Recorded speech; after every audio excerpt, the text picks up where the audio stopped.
I'm launching my TV show on YouTube on the Choose Yourself channel.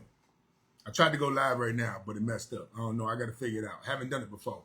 But I've spoken to my team, and we think the best way to be able to expand the brand and the message is to launch a TV show on YouTube. Since everybody using YouTube, we'll go ahead and tap into the Choose Yourself channel, and we'll be having more in-depth conversations.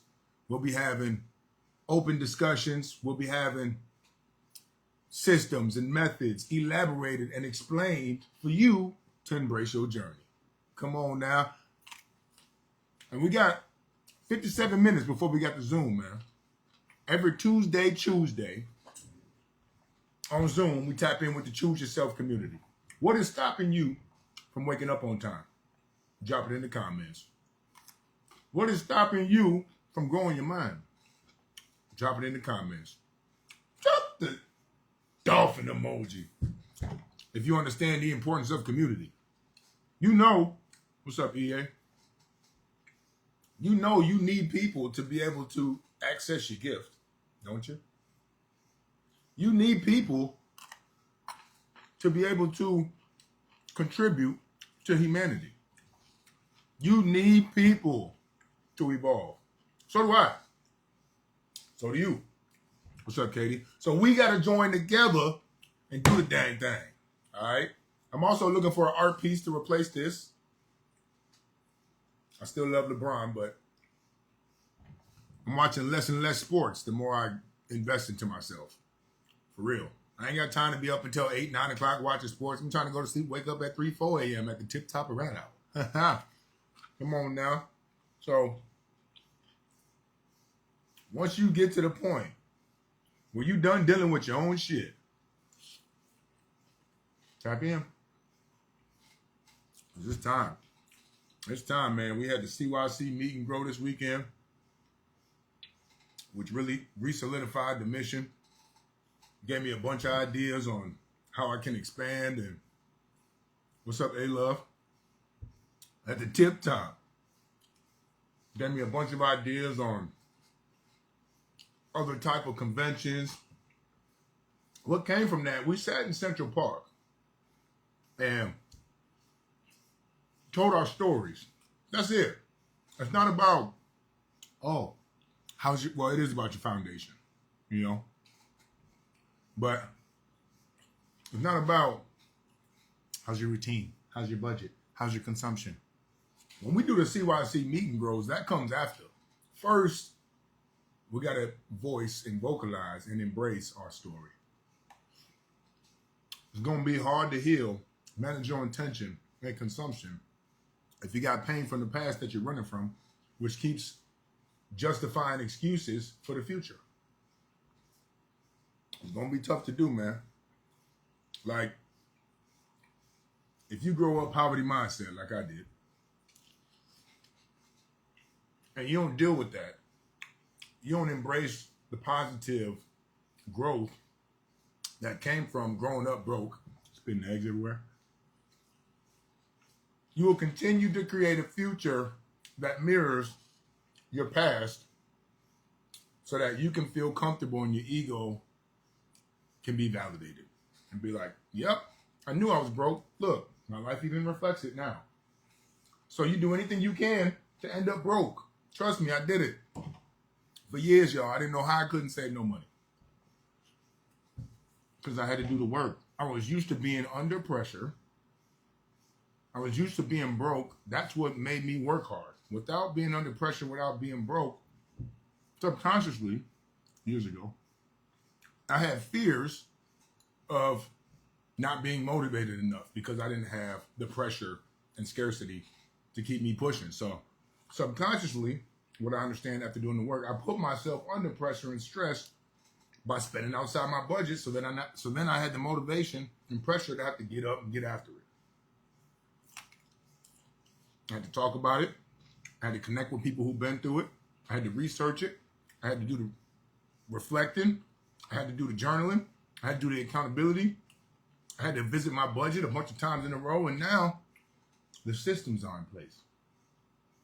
No matter if I make $500 a day or 5,000 a week.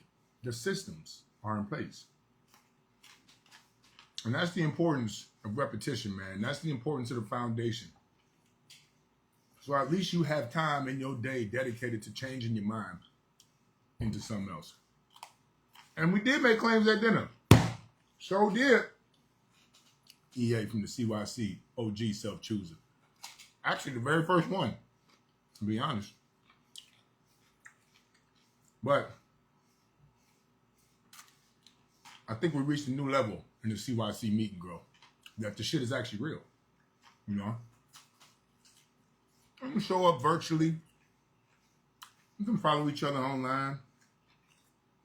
Reply to each other's stories. Send each other reels. Like each other posts. Still don't know if each other are lying or not. Not like it should be a concern.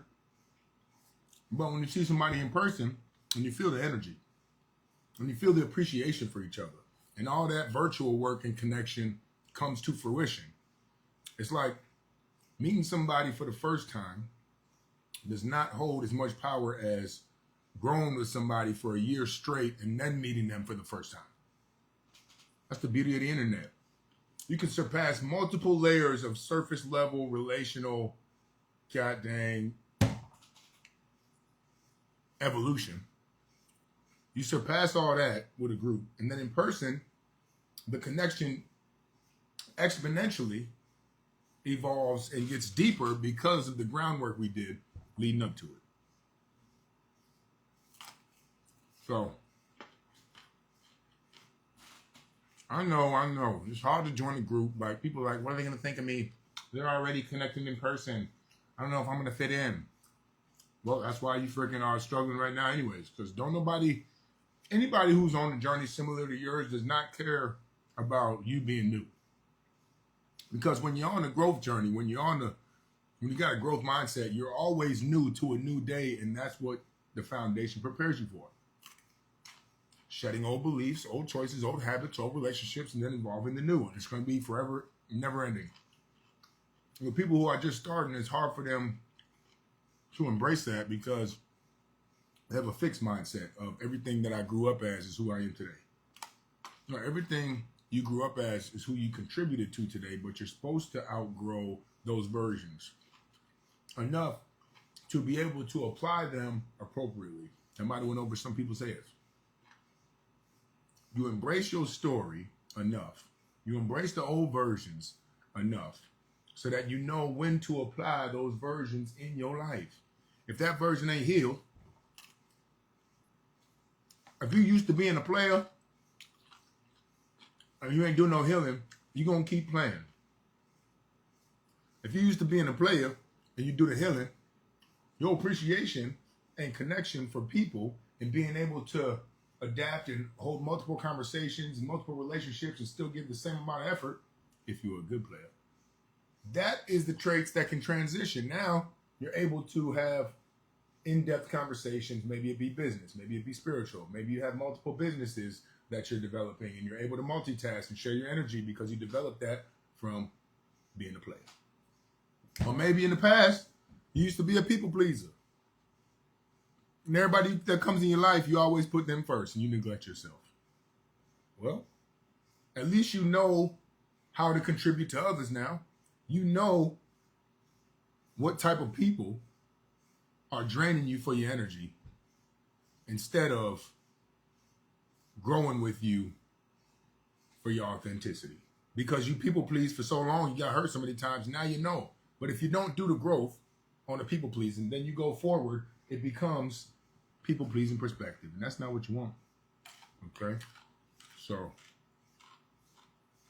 do the healing, man. Even if you used to be a drug dealer.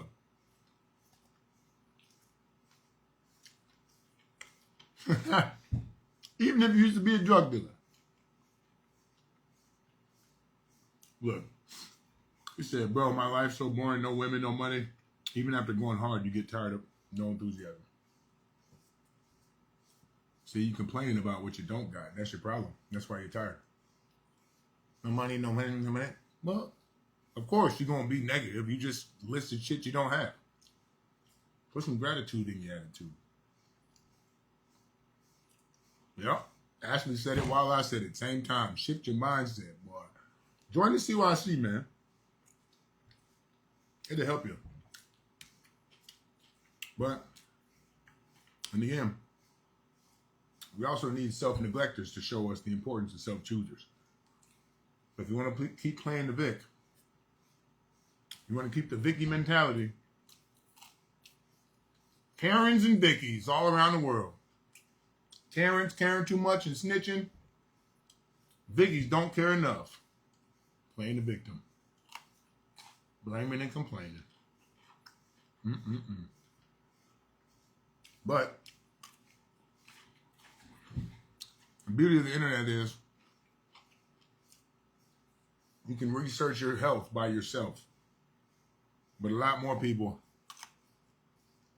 would rather scroll, research, and watch cat videos and face the truth on the same device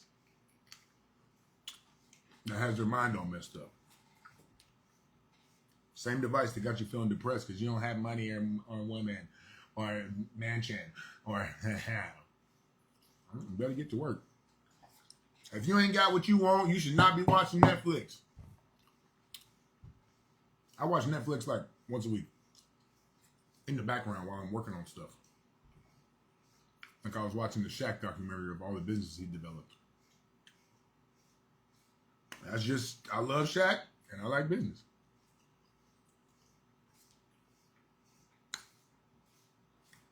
If you ain't got what you want, you should not be watching sports every night. I quit. I quit watching sports because,